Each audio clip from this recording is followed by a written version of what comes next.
What touching words, and what, as I sit here, as we speak about 9/11, the memories that come through, I remember that this building here was brand new. The whole area, the whole Timber Creek Charger community was just coming to life in 2001. And I'm so proud of how all of you come together and what you've done here to remember the victims of 9/11. I'm so proud of this community of Gloucester Township.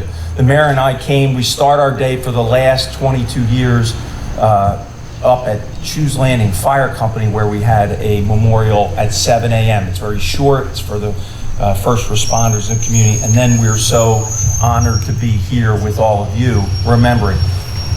Today is about honoring the victims, those events, and especially those heroes to us of the September 11, 2001 attacks. The history tells us that 19 Al-Qaeda hijackers on 4 airplanes killed that day 2,977 victims. These included 343 firefighters of the New York City Fire Department, 37 police officers of the New York and New Jersey Port Authority Police Department, and 23 police officers of the New York City Police Department, 8 emergency medical technicians, and 125 military workers at the Pentagon. 265 people died on the 4 hijacked commercial airplanes that day. This is a day that's forever etched into my memory and many of our memories, and for you to be here honoring it with us means so much to us that lived through it. The sacrifice continues as 342 first responders have succumbed to illnesses still as a result of the 9/11 attacks. Whether you know it or not, as Principal McKenzie said, our lives were forever changed on September 11, 2001.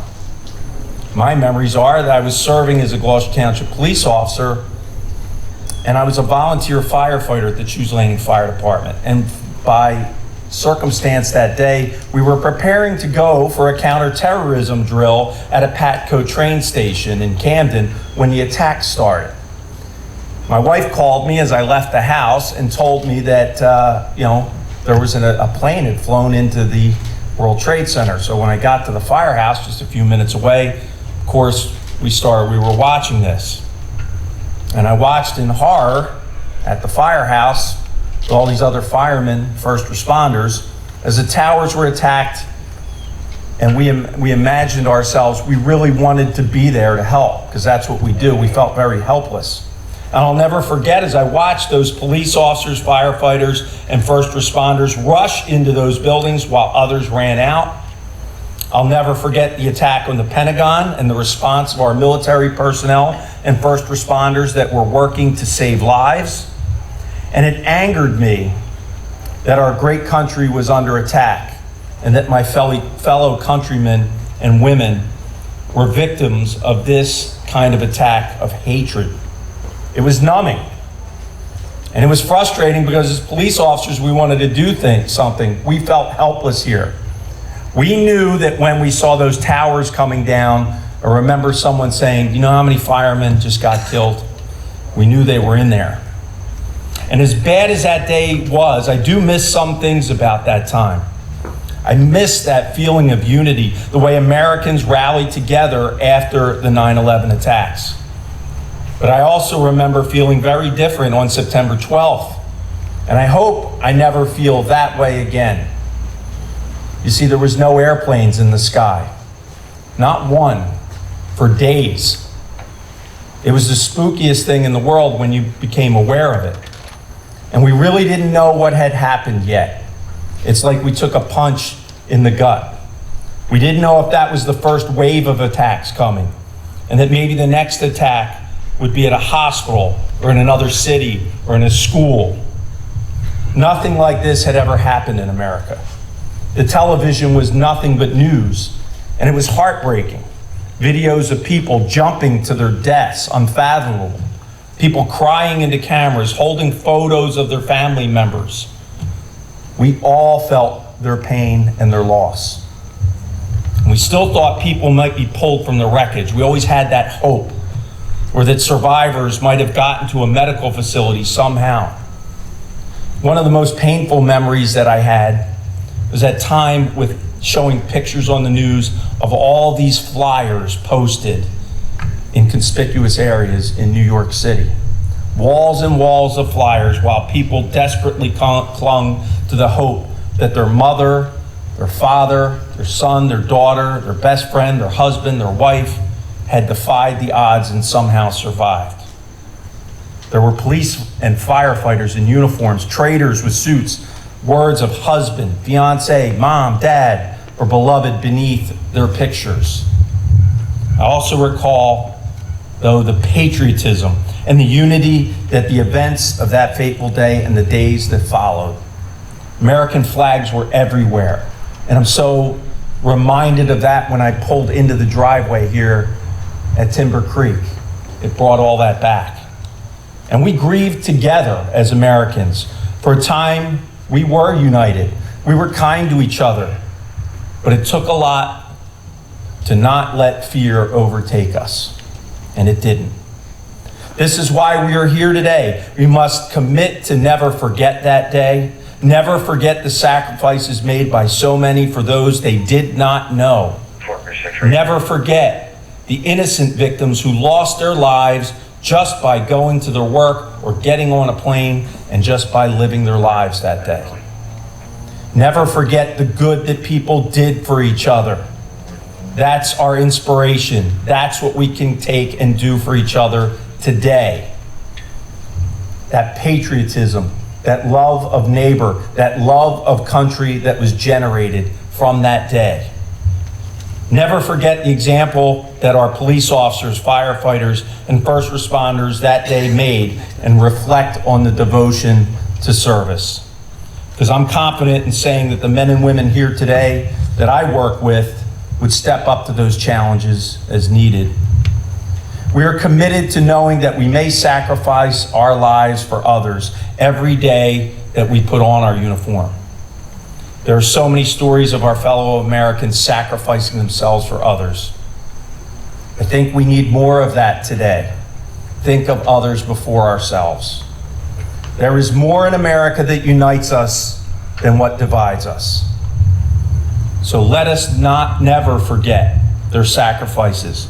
Let us never forget that we live in the greatest country in the world.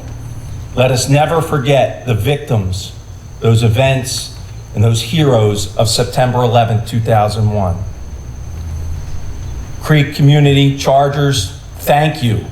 Thank you for honoring the victims of September 11th. May God bless all of you, and may God bless the United States of America. Thank you. Thank you very much, Lieutenant, and thank you so very much for your service to our country. Mrs. McKenzie, faculty and staff, students at Timber Creek, thank you for hosting this remembrance ceremony.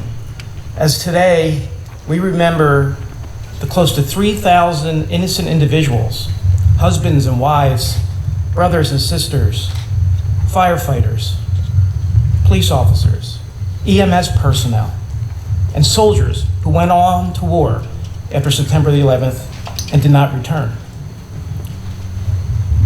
You heard today that those of us who are old enough to remember the events of 9/11, we know exactly where we were, we know what we were doing, and we remember how we felt that day, a day of uncertainty. You know, my children were 4 and 2 at the time of 9/11, and so they don't really have a direct memory of September the 11th. And so one day, at Shoes Land and Fire Company, we went up to New York City to JFK Airport to retrieve beams similar to what is behind me. And I brought my children, who were older at that time, this was in 2013, because I wanted them to understand the impact of September the 11th. And what a surreal day that was when we went up to the aircraft hangars at JFK Airport. When I tell you all the debris from 9/11 from New York City were in these aircraft hangars. And the curator, who is the curator of the museum now that's open, this was before the museum was open, the curator took us around. And we saw fire trucks that were crushed, police cars that were destroyed, trains that were demolished. We saw bicycles that were crushed. We saw huge beams that you saw on TV the day of September the 11th. What a surreal experience that was. And it brought home that day to my children. And so my message to you, to the students at Timber Creek, you see, those of us that remember that day vividly, we're going to fade away. But you're the future. You are our future leaders. It is your obligation to pass on the importance of remembrance, the importance of remembering those that innocently gave their lives at this very hour. They were fighting for their lives. So you bear that responsibility to pass on to future generations that remembrance, how vitally important it is. So I thank the Timber Creek family for hosting today. You have a very special connection to September the 11th. Probably a stronger connection than any school in the nation. So keep honoring that connection and keep remembering. Thank you very much.